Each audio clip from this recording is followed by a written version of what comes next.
Olá, sejam todos bem-vindos a mais um programa César Giovanni Entrevista. Antes de iniciarmos o programa dessa semana, quero mais uma vez destacar que, como sempre fizemos desde o início de nossas transmissões pela Caraguá TV, que disponibilizamos de forma democrática esse espaço a todos os candidatos que concorrem às eleições. Como participar? Basta entrar em contato comigo e agendaremos uma entrevista. Esclareço que não vamos atrás de candidatos, os interessados que devem manifestar seu interesse em participar. Estou recebendo hoje Antônio Carlos Mota. Ele é natural do Rio de Janeiro. Seu pai formou-se em Direito aos 39 anos de idade, quando Mota já era nascido. Foram muitas as dificuldades para conseguir fazer a faculdade, com bolsa de estudos numa universidade particular e depois de trabalhar o dia todo. O avô, por sua vez, era vendedor de calçados numa loja em Madureira, no Rio de Janeiro, e não conseguiu estudar. E tinha um sonho de ver os filhos estudados.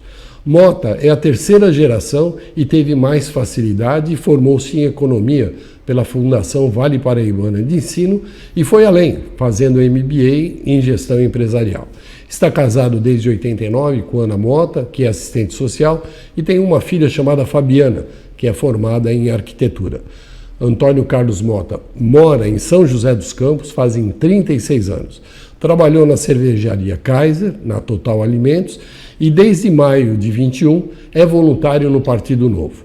Por acreditar que é preciso sair da indignação e partir para a ação, Mota ingressou no Partido Novo e acredita que poderá servir melhor o seu país como deputado federal. Mota, seja muito bem-vindo ao nosso programa. Obrigado, César. É um prazer estar aqui com vocês nesse programa famoso e vamos lá. Famoso é por sua conta, mas vamos lá. Por que ser candidato? Eu sei que já houve uma explicação no início, mas eu gostaria que você explanasse mais sobre isso. Ok.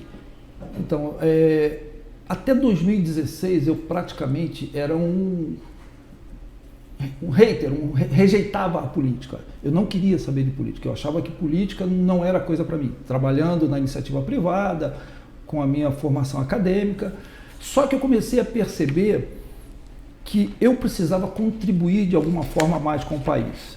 Eu comecei a perceber que eu estava delegando aos políticos que estavam lá poderes de usar, de falar, de agir em meu nome.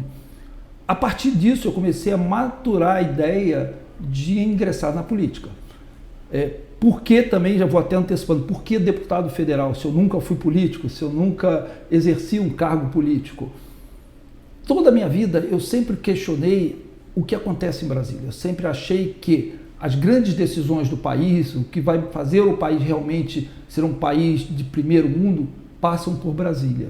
E quando eu percebi isso, depois de 2016, 2017, eu comecei a me envolver um pouquinho mais com a política. Essa é a principal questão por eu ter ingressado nessa caminhada política.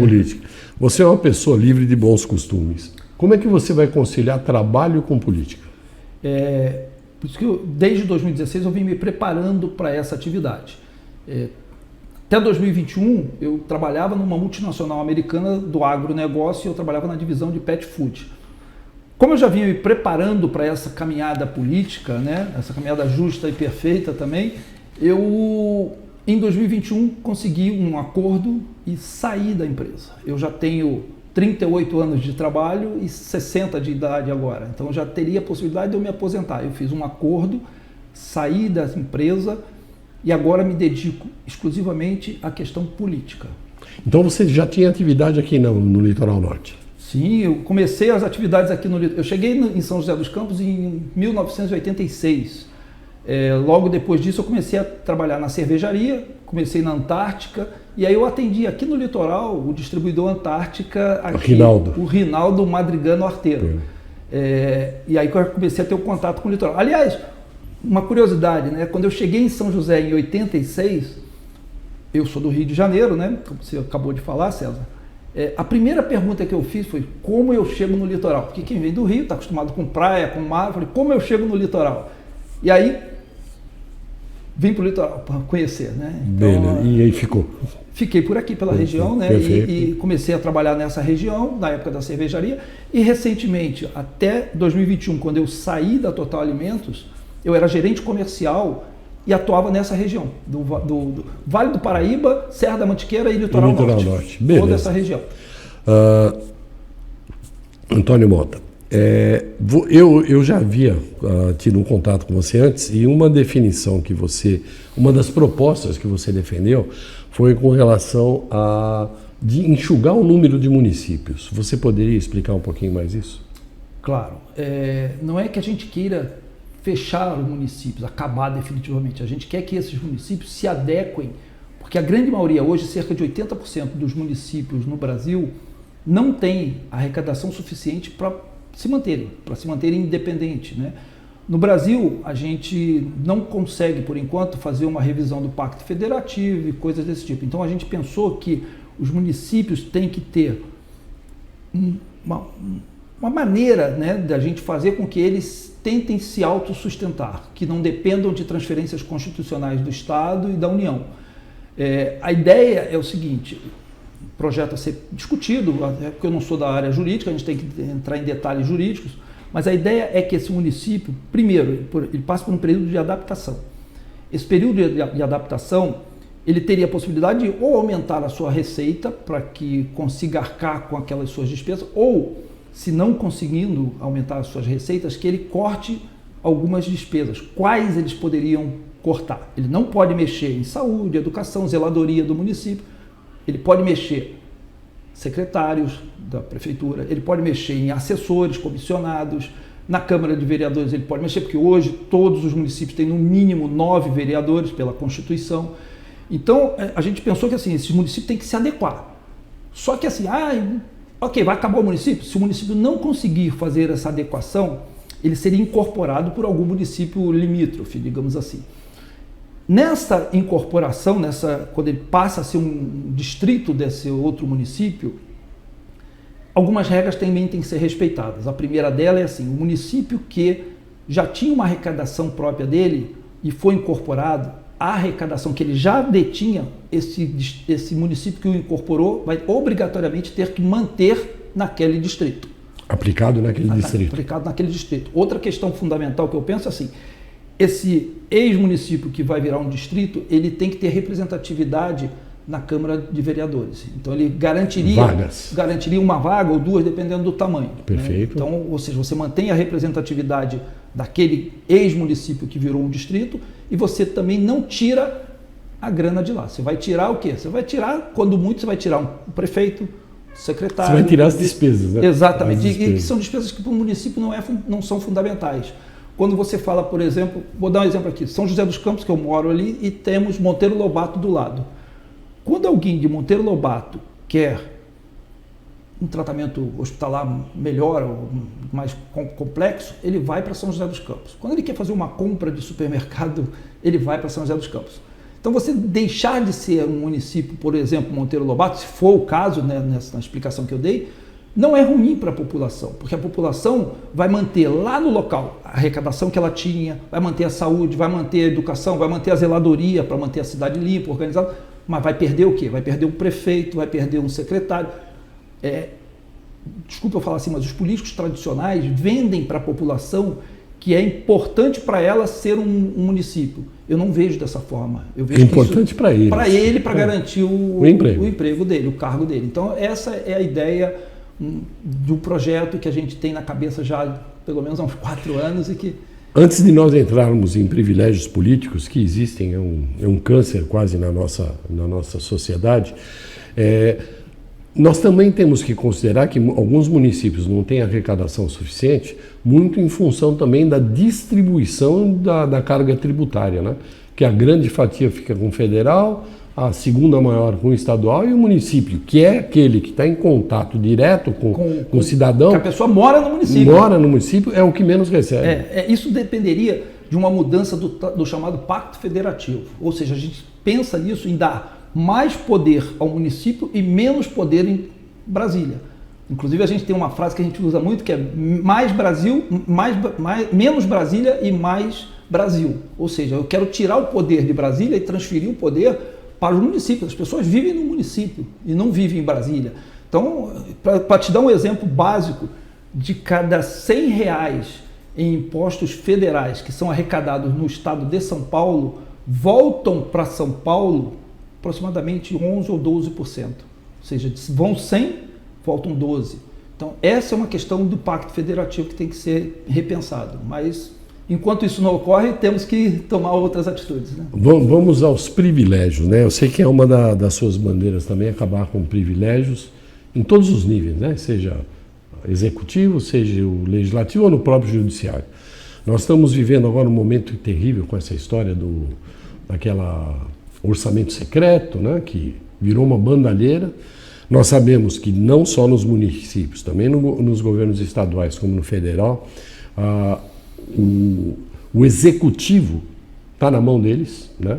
Eles têm mais poder do que o próprio administrador e passa principalmente pelo fato de nós termos reeleição, pelo menos essa é a minha visão. Como é que você vê isso? Você é a favor da reeleição ou não? Não, eu não sou favorável à reeleição e nós do Partido Novo, inclusive, temos algumas questões que todos os nossos mandatários só podem participar no máximo de mais um mandato, ou seja, um mandato mais uma reeleição. Ideal seria só um mandato, mas a gente ainda tem no nosso estatuto que a pessoa pode ter uma reeleição. Depois disso, ela tem que ou sair da política ou mudar para um outro cargo. Ele é deputado estadual, ele vai para governador... Vereador para deputado estadual, depois para federal, talvez até presidência, isso, mas mudando, né? Mudando, porque a gente entende que a política não pode ser uma carreira. Não pode ser uma profissão. A gente entende isso. Então, a gente tem algumas coisas diferentes no nosso partido que muitas pessoas não entendem, né? Mas quando você analisa friamente, é o tal negócio. Eu estou no Partido Novo porque eu estudei o partido, eu fui entender o que era o partido. Todos os partidos políticos têm seus problemas, têm suas dificuldades. Mas quando você põe na balança tudo que a gente vê por aí... A ideologia, né?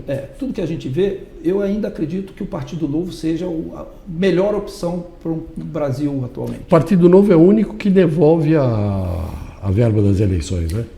Na verdade, permite eu fazer uma explicação? Claro, fique à vontade. Acho que você já deve, mas até para o seu público. Existem duas verbas. Existe a verba do fundo partidário e a verba do fundo eleitoral. São duas verbas. Esse ano, o fundo partidário somou o absurdo de 1 bilhão. 900 e poucos milhões, quase 1 bilhão. E o fundo eleitoral, somente a bagatela de 4,9 bilhões, quase 5 bilhões. Nós estamos falando aí, vamos falar de 5 mais 1, 6 bilhões. São distintos. Um é para manutenção dos partidos ao longo do ano e todos os partidos recebem mensalmente naquele ano. Eles recebem proporcional ao número de candidatos eleitos, né? Isso. Então o fundo partidário, ok. E o fundo eleitoral só nos anos de eleição. Só que assim, nós defendemos que não deveria ter nem o fundo partidário, nem o fundo eleitoral. E aí nós somos pequenos ainda, nós temos só 8 deputados federais em Brasília, a gente foi querer devolver o fundo partidário. Aí o absurdo é o seguinte, se você devolve o fundo partidário, ele volta para o caixa do TSE, do Tribunal Eleitoral, e o TSE divide para os demais partidos. Aí nós tomamos uma decisão seguinte, eu não vou devolver e depois alimentar um outro partido. Concorrente. Ok, então o que nós fazemos com o fundo partidário? Com o fundo partidário nós deixamos ele depositado no Banco do Brasil até o dia, que já tem milhões lá, até o dia que se conseguir um projeto em Brasília que a gente possa devolver isso para saúde, para educação, para geração de emprego e renda, coisas mais produtivas para o brasileiro. Aí a gente vai, tira da conta do Banco do Brasil e devolver. Já o fundo eleitoral, que é só nos anos de eleição, e que esse ano foi um absurdo de 5 bilhões, a gente pode devolver, e devolvemos, depois eu vou esclarecer melhor, devolvemos, mas ele não é distribuído para os demais partidos, ele volta para o caixa do governo, e o governo utiliza... Do governo ou do judiciário? Do governo. Do governo, caixa beleza. Do governo, então pode orçamento ser usado. Do governo. Tá. Pode até ter, a gente abriu mão disso, ele pode estar voltando numa emenda secreta, eu não sei, né? Porque vai para o bolo único lá. Mas aí a gente devolve. E nós devolvemos esse ano 88 milhões de fundo eleitoral que era uma parcela do Partido Novo. E fomos uma das menores parcelas, né? E vocês é que patrocinam ou financiam a própria campanha? Nós, apoiadores, voluntários, como meu amigo que está ali.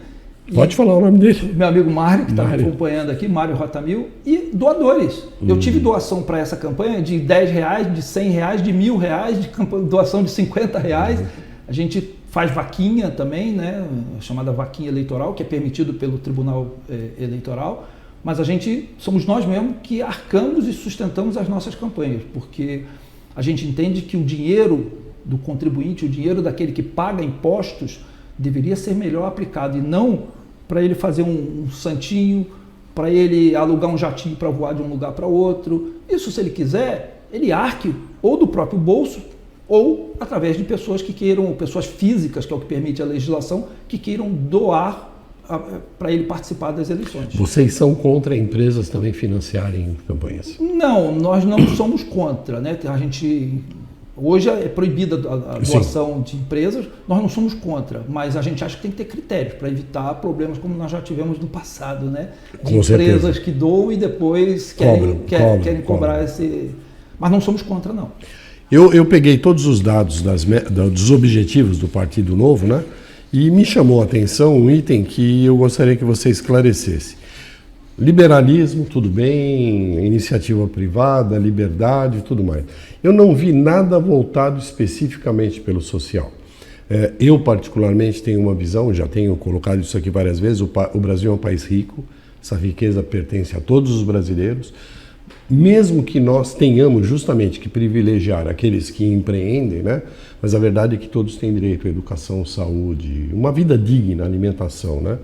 E eu não vi preocupação com o social. Se você puder me esclarecer, agradeceria. Na verdade, a gente defende a igualdade de oportunidades. A gente acredita que todo cidadão tem que ter a igualdade de oportunidade de poder chegar lá, por seus méritos e chegar lá. Essa é a primeira questão. Nós não somos contra programas sociais como, por exemplo, o Auxílio Brasil, o ex-Bolsa Família que virou Auxílio Brasil. Nós não somos contra, mas a gente acha que o programa precisa ser melhor focalizado. O programa não deve ser um meio de se manter pessoas indefinidamente nessa condição. Então hoje existe uma carência muito grande, tem uma parcela da população que precisa de um auxílio desse. Mas a gente tem que pensar que nós temos que pensar, vamos dar esse auxílio agora, mas vamos gerar emprego e renda num país livre, com livre mercado, vamos gerar emprego e renda e vamos preparar essas pessoas, aqueles que foram possíveis, muitos não têm recuperação. A pessoa com 60 anos, por exemplo, sei lá, e que não tem qualificação nenhuma, a gente vai ter que manter essa pessoa nos programas como o Auxílio Brasil. Mas se você tiver a oportunidade de qualificar essa pessoa, os filhos e netos dessas pessoas se qualificarem para poder depois voltar ao mercado de trabalho. Eu acho que as pessoas não querem receberem nada de mão beijada de graça. As pessoas preferem, o cidadão de uma maneira geral, prefere ter um emprego, ser produtivo, ser útil para o país. Ser autossuficiente. Isso. Então é isso que a gente pensa. Nós não somos contra esse programa como o Auxílio Brasil, mas a gente pensa que a gente tem que pensar na saída dessas pessoas. Critérios. E o programa, no nosso ponto de vista, eles são bem avaliados quando a gente tira pessoas do programa e não a gente inclui. Ou seja, se eu estou tirando pessoas do programa, significa que essa pessoa já tem renda, tem um emprego, está se desenvolvendo, está evoluindo. Se eu coloco mais pessoas, significa que nós estamos aí com um país que tem problemas, né? Porque mais pessoas estão precisando receber o auxílio. Né? Então, assim, nós não somos contra isso. Problemas nós temos, com toda certeza. Sim. Um dos maiores produtores de alimento do mundo tem gente com insegurança alimentar, né? Isso é um absurdo. É um absurdo.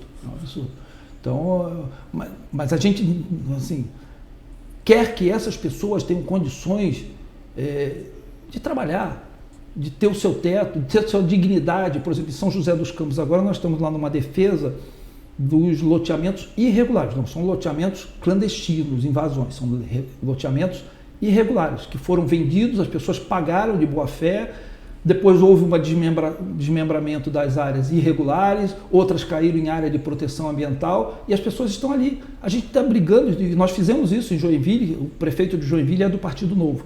Nós fizemos a regularização de áreas nessa situação, em Joinville, mais de 11 mil famílias foram regularizadas. E a gente está no Vale do Paraíba, tem uma quantidade imensa de pessoas nessa situação que a gente trabalha para que eles consigam, que a gente via prefeitura, via Ministério Público, via outras organizações como, por exemplo, a Sabesp, EDP Bandeirante, para ter energia, fazer uma integração disso e regularizar a pessoa. O que elas mais querem, que eu fui, por exemplo, Canidu, Águas de Havaí e tal, o que mais as pessoas querem é eu ter um CEP, eu ter o meu CEP, e não tem.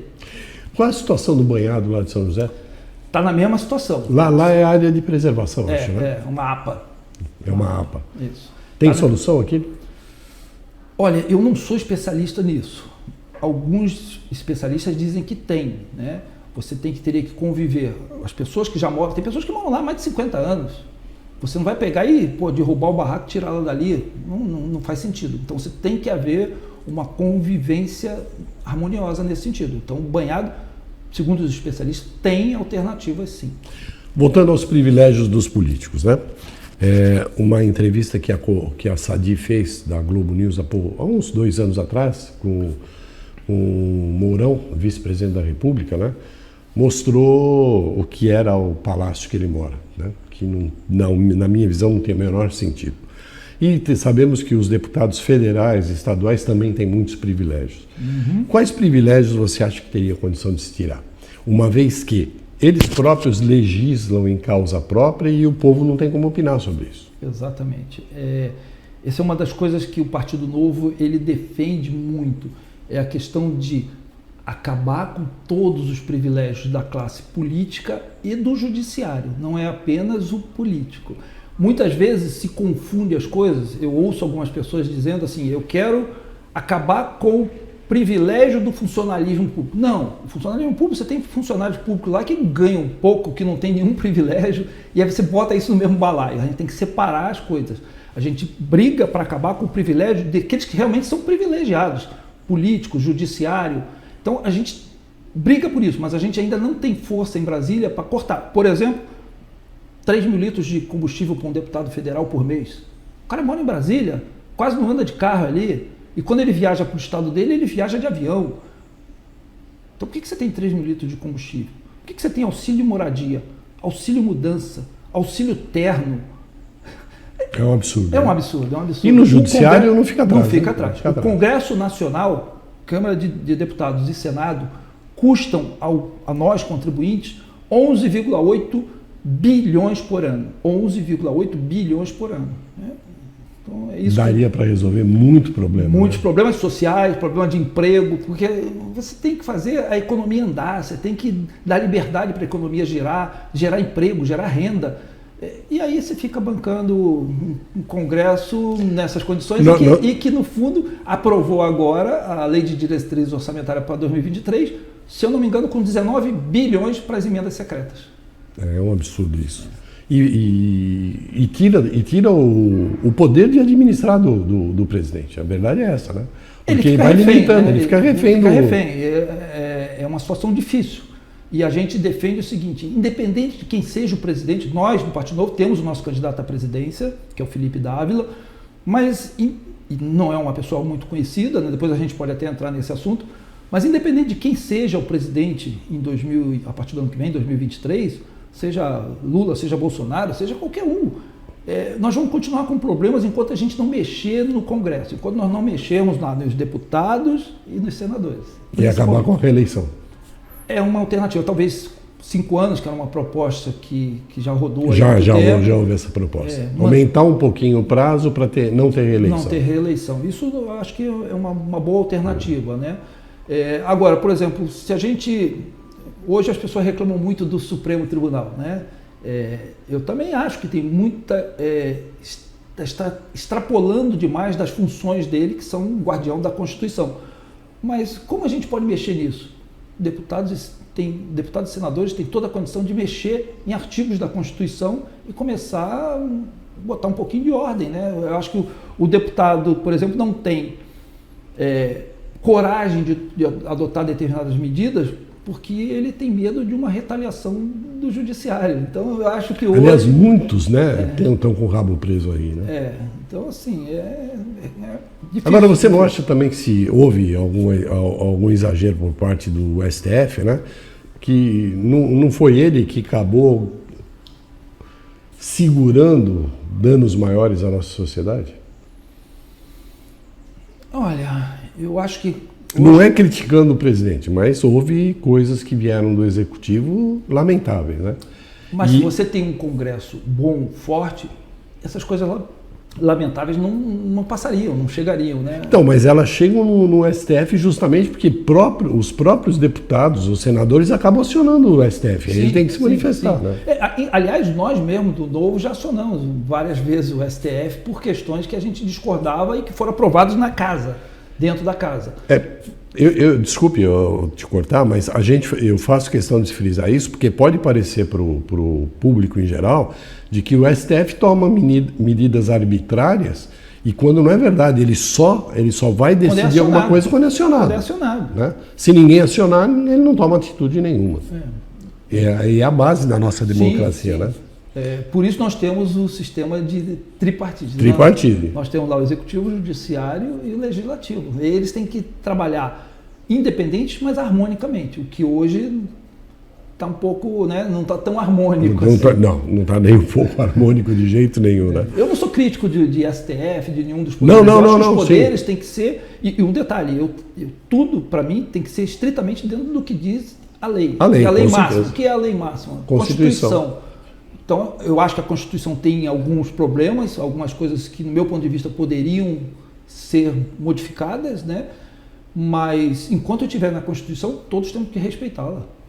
Com certeza. Educação, o que você propõe? A gente pensa que a educação tem que começar a ser revista a questão da educação básica, ensino fundamental e ensino técnico. Eu acho que o Brasil precisa mais de técnicos do que doutores que muitas vezes saem de uma universidade e não tiveram uma base boa e não sabem nem, assim, são quase que vamos exagerar aqui, mas são quase uns analfabetos funcionais, né? Saem de uma universidade e não têm condições porque não fizeram um ensino básico e técnico suficiente. A gente tem alguns modelos no Brasil que mas o partido andou estudando, um modelo existente no Ceará, o outro modelo existente em Pernambuco, que trazem uma educação de uma qualidade melhor. Eu estudei em escola pública a minha infância toda e eram as melhores escolas do país. Com toda certeza. Na minha infância, as melhores escolas eram públicas. Aliás, tinha até um negócio, só ia para a escola particular aquele que era o... Era o ruim. Era o cara que assim, você vai para a escola particular, ninguém fala, o cara queria ficar na escola pública, porque eram as melhores escolas. Ou de 50 anos para cá, isso se perdeu um pouquinho. Eu estive visitando, só uma curiosidade, eu visitei o projeto do SESI, em São Paulo, de formação de professores. Fantástico. Fantástico o projeto do SESI. Eles qualificam os professores, dão uma formação noturna e durante o dia, esses mesmos professores, que muitos deles não têm condições, recebem uma bolsa do SESI para ficarem nas escolas do SESI praticando. Olha, e só mais uma coisinha. Não, claro. O investimento do Brasil em educação é patamar de primeiro mundo, cerca de 6% do PIB. Então, ou seja, não é dizer que tem que rever. Um outro ponto, por exemplo, que eu pelo menos sou contra. Se você vai na grande maioria dos municípios do Brasil, os diretores de escolas são cargos políticos nomeados pelo prefeito. E aí o professor de carreira... Secretarias de Educação, principalmente, com toda certeza. E até diretoria de escolas, né? Com certeza. Então você vai lá, o professor de carreira que se esforça, que está se preparando, está tudo ali, de repente muda o prefeito? O prefeito, muda o governante da hora, do momento, mete uma pessoa lá para ser o diretor de uma escola, e esse professor como é que fica? Com toda certeza, desestimulado, com certeza. Tudo bem, isso é uma alçada municipal, não é uma alçada federal, mas a gente tem que pensar em tudo isso, né? Não, mas você falou ensino fundamental. O ensino fundamental é problema municipal. Sim. Então nós precisamos rever o Brasil todo. A gente tem que, independente de quem é por exemplo, se o projeto foi de um partido de esquerda, de direita, não importa. Não importa. O Ceará é um exemplo. É um exemplo. Então a gente tem que copiar esse exemplo e levar para outros lugares. Talvez o modelo do Ceará não se aplique em todas as cidades, em todos os municípios do Brasil, porque o Brasil é um gigante. Né? O que está acontecendo no Ceará pode ser diferente do Rio Grande do Sul, mas a gente tem que ver esses bons exemplos e aplicá-los. Para isso também, o nosso candidato à presidência, que é o Felipe Dávila, ele é um cara que veio do meio jornalístico, ele trabalhou no Grupo Abril, ele teve revistas próprias dele e nos últimos 13, 14 anos ele fundou uma instituição que se chama CLP, Centro de Liderança Pública. É um centro que qualifica os gestores públicos para a vida pública. Se você tem um exemplo bom no Ceará, ele vai trazer esse exemplo bom no Ceará e ver se adapta ele no Rio Grande do Sul, em Santa Catarina, seja lá onde for. Então é isso que a gente tem que começar a pensar. A gente tem que tirar o nome do partido, seja ele quem for, que elaborou aquilo. A gente tem que pensar se o projeto é bom para o país. Eu faço uma crítica contundente. Você citou agora há pouco o estudo técnico, né? Que realmente falta. E eu me lembro perfeitamente quando o governo do estado de São Paulo, lá atrás, acabou com as escolas técnicas. Hoje corre atrás do prejuízo, né? E eu também atribuo muito do que aconteceu na educação hoje às nossas elites. Eu te cito um exemplo, até porque fui vítima disso. Nós não tínhamos, na minha época, faculdade à noite. Eram só diurnas. Ou seja, quem trabalhava não tinha condição de estudar. O único mecanismo que surgiu na época, que havia essa possibilidade, era de você fazer um curso, que aí sim noturno, de nível superior, de tecnologia, e depois você tinha direito à pós-graduação em engenharia. Né? Então você fazia um curso de 3 anos e depois fazia uma pós-graduação e adquiria o diploma de engenheiro. Eu cito engenheiro porque foi o meu caso. Eu consegui, depois de casado, com muito sacrifício, estudei em escola pública, conheci minha esposa numa escola pública, né? Eu consegui entrar no Mackenzie para fazer tecnologia em eletrônica.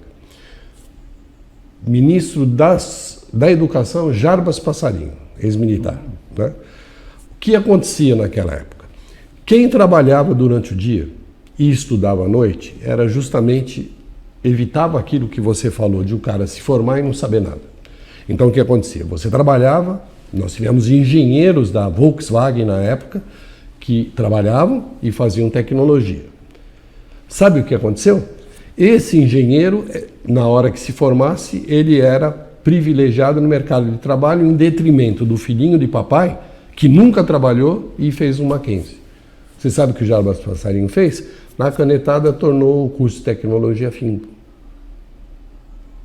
E aí todo mundo que estudava, e com muito sacrifício, perdeu o direito de fazer engenharia, de ter um diploma de engenheiro. Você leu no meu currículo ali no início, né? O meu pai Sim, foi uma grande dificuldade, porque eu já era nascido quando ele conseguiu se formar em Direito, com muito sacrifício. Trabalhando de dia, ele trabalhava na Light, de energia elétrica lá no Rio de Janeiro, né? Na minha origem lá, e à noite ele estudava, e era uma dificuldade. Ele conseguiu seu diploma 39 para 40 anos, ele, né? E eu já era nascido. Então, ou seja, é uma questão que a gente tem que pensar realmente, né? Educação, exemplos como Coreia e outros, Japão, onde... Coreia do Sul, fantástico. Fantástico. Coreia do Sul, Japão e outros. A gente tem que buscar esses bons exemplos. Os modelos de sucesso estão espalhados no mundo. Porque nós não precisamos criar modelos. A gente pode pegar modelos que estão espalhados no mundo e tentar ver qual que se aplica no Brasil. Com toda certeza. Né? Outra coisa que eu queria frisar aqui, você sabe que o nosso partido, nós somos um partido liberal de direita, ponto. Porém, eu estando em Brasília, qualquer projeto que esteja dentro desses princípios do que a gente acredita, pode vir de qual partido for, nós vamos apoiar. Eu acho até que a gente deveria fazer um negócio diferente, né? Quando os projetos, sejam emendas constitucionais, seja o que for, forem apresentados, eles não deveriam vir com quem está propondo e o partido, deveriam vir em branco. Em branco. Aí você analisa o projeto, gostou do projeto, é aquilo que o teu eleitor pensa, o que você pensa como representante desses eleitores, você vai lá e apoia. Aí depois você tira a capa e vê quem é o que mandou o projeto. Porque hoje o cara começa olhando de baixo. Quem assina? Esse aqui desse partido, esquece. Põe do lado, põe do lado. Infelizmente acontece isso e muito, né? É. Outra coisa que eu queria frisar aqui, você sabe que o nosso partido, nós somos um partido liberal de direita, com muito sacrifício. Trabalhando de dia, ele trabalhava na Light, de energia elétrica lá no Rio de Janeiro, né? E à noite ele estudava, e era uma dificuldade. Trabalhando de dia, ele conseguiu seu diploma Outro assunto que você gostaria de tocar? O que a gente fala é o seguinte, né? O Partido Novo, o próprio nome já diz, né? Mas foi um partido que foi fundado em 2015 e a nossa primeira eleição nacional foi em 2018. Nessa eleição de 2018, nós...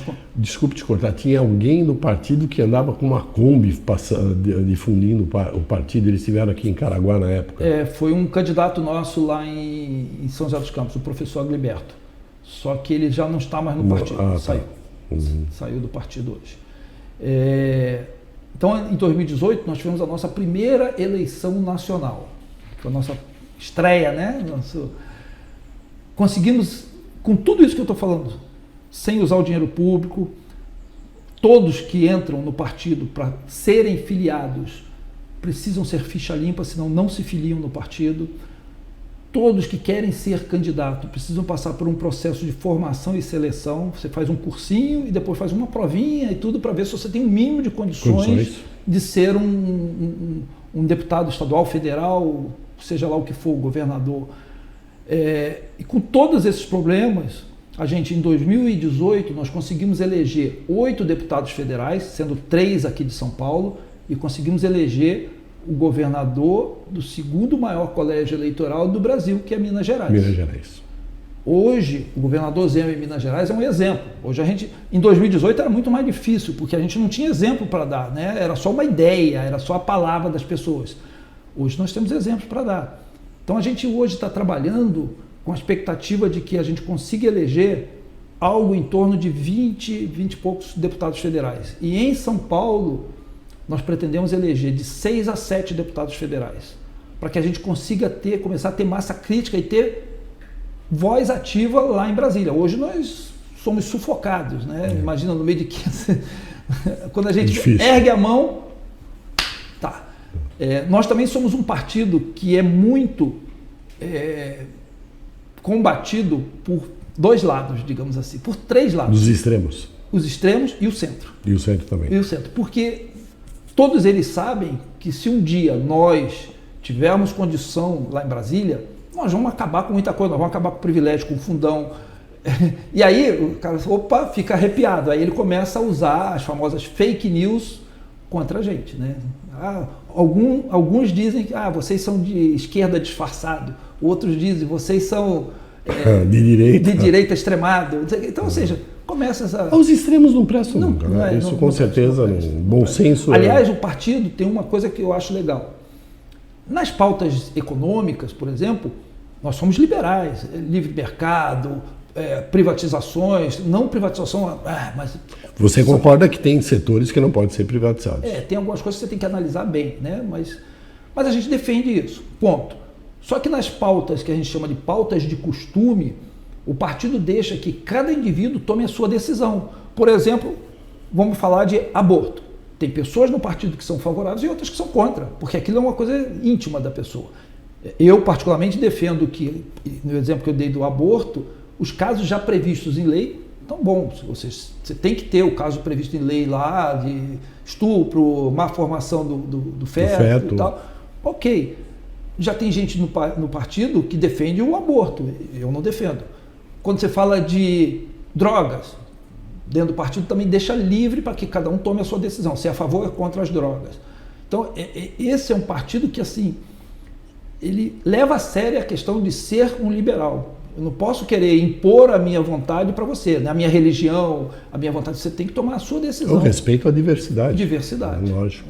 Diversidade. Muito legal isso, muito legal. É que o partido é pouco conhecido, na verdade, né? Pouco conhecido. Pouco tempo, é recente, né? Você não acha que tem partido demais no Brasil, não? Demais. São 33 partidos, né? E tem mais, acho que uns 15 ou 20 aí na fila para quererem entrar, né? Você não acha que a possibilidade de você ter um candidato apartidário, né, ou livre de partido, não seria interessante? Eu defendo candidatura avulsa. Avulsa, eu defendo candidatura avulsa. Eu acho que se o César quer ser candidato, ele vai lá, se inscreve e tal. Agora, os Estados Unidos tem isso. Como eu sou novato na política, eu estou vendo algumas coisas que são meio absurdas, né? O Estado, ele tem toda a minha informação. está lá, tudo da minha vida, né, está lá dentro do Estado. Aí você vai ser candidato, você tem que correr em várias instâncias, vários cartórios, para levantar toda a documentação. Se ele está tudo dentro dele lá, bastava que assim, eu me inscrevo, passo lá meu nome, meu RG, meu CPF, acabou, e eles buscam tudo isso para saber. Se tiver alguma bronca contra mim, eles vão dizer assim, olha, o Antônio Mota, apareceu aqui um negócio, o que é isso? Você vai correr atrás para resolver isso. Ok, mas não, você faz todo o trabalho do Estado. Não tem muito sentido, não realmente. Tem muito sentido, com né? certeza, com certeza. Voto eletrônico, alguma coisa contra? Não. A urna eletrônica, né? Não. Eu acho que assim, qualquer sistema eletrônico, ele está sujeito a um dia ficar um pouco obsoleto e a necessidade de serem melhorados, adaptados. Mas olha, a urna eletrônica está aí há anos, todos os que são contra ou a favor foram eleitos por ela. Com certeza. Né? Então, assim, eu sou favorável, eu acho que sim. Claro que a gente pode ter melhorias, sim, sistemas de criptografia e coisas desse tipo para melhorar, mas não sou contra, não. Sou totalmente... Você se lembra como era antes? Chegou a presenciar? Folhona, se assinava, rasgava daqui, tirava na apuração. Era um montão de papel em cima da mesa. Em cima da mesa, né? O cara pegava, ele era amigo do deputado lá, ele pegava um voto em branco, ele com a caneta votava. Se por um acaso fosse um voto, ou tivesse aparecendo votos que não agradassem, né, o candidato dele, ele votava pela segunda vez porque anulava o voto. Eu vi acontecer isso aqui em Caraguá. Né? A apuração era aqui no centro esportivo. Imagina o que não acontecia de irregularidade no Brasil todo, no interiorzão. Lá onde tem os chamados coronéis. Né? Exato. Então, assim, a gente sabe disso. E, olha, eu vou contar uma história aqui.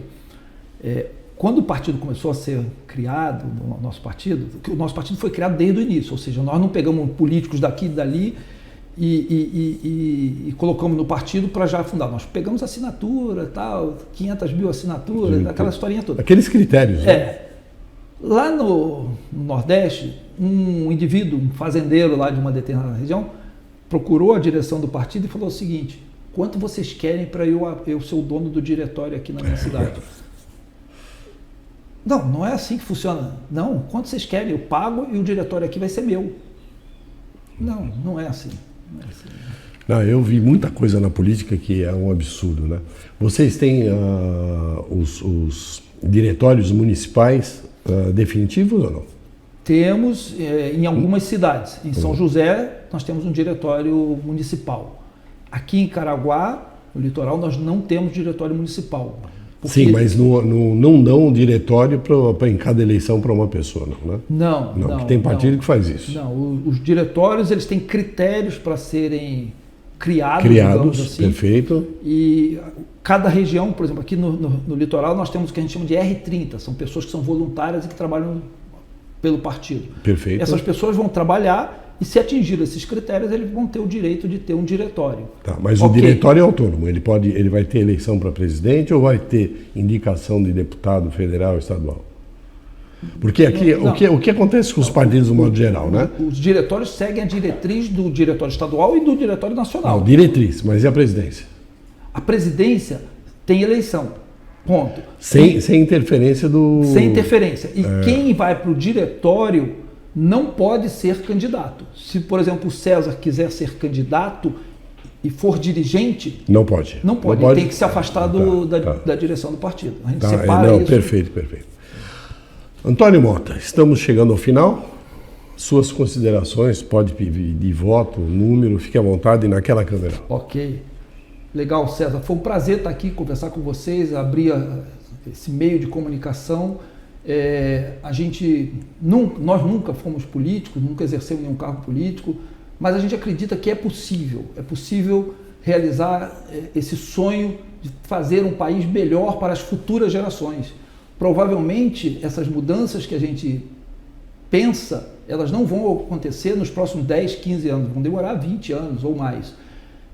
E aí eu peço a você que está aí, que está assistindo a gente, se você concorda com isso que a gente falou, se você gosta desses princípios, dessas ideias, apoie a nossa candidatura, vote no Antônio Mota 3012 para deputado federal. E até a gente, se você me permite, a gente fez um jingle que a gente fala assim, Quem é do Vale, o Dingo fala, quem é do Vale tem o DDD 12, vota 3012. Perfeito, Tá perfeito. bom?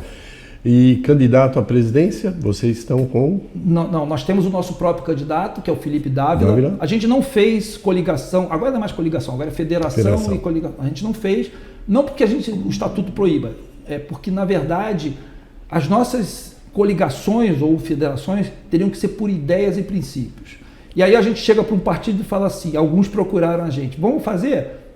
Mas você vai abrir mão do fundão eleitoral? Não vou abrir. Então não tem jeito. Não tem jeito. Então nós temos o candidato à presidência, que é o Felipe Dávila, nós temos o candidato a governador do estado de São Paulo, que é o Vinícius Poit, que atualmente ele é deputado federal, um dos melhores deputados federais que a gente tem lá em Brasília. Ele foi, mesmo sendo de um partido de minoria, ele foi líder da bancada paulista por 2 anos, dos 70 deputados que temos lá do estado de São Paulo, lá em Brasília. E ele abriu mão de ir para uma reeleição para deputado federal para ser candidato ao governo de São Paulo. Nós temos candidato ao Senado, que é o Ricardo Melão, e temos os deputados federais e estaduais. Nós hoje vamos ter a maior nominata que o partido já teve. Na primeira eleição nós tivemos 45 candidatos a deputado federal, e esse ano nós estamos com 61. E quando nós tivemos 45, a legislação permitia que nós tivéssemos 105, nós só conseguimos 45. Hoje a legislação permite 71 deputados federais por cada partido, nós estamos com 61, ou seja, a gente cresceu significativamente a participação. Beleza, Antônio Leite, quero agradecer imensamente. Depois de eleito, volta aqui. Volto, tá? Isso é compromisso, tá? E a você, querido telespectador, que nos acompanhou, nosso muito obrigado e até a semana que vem, se Deus quiser.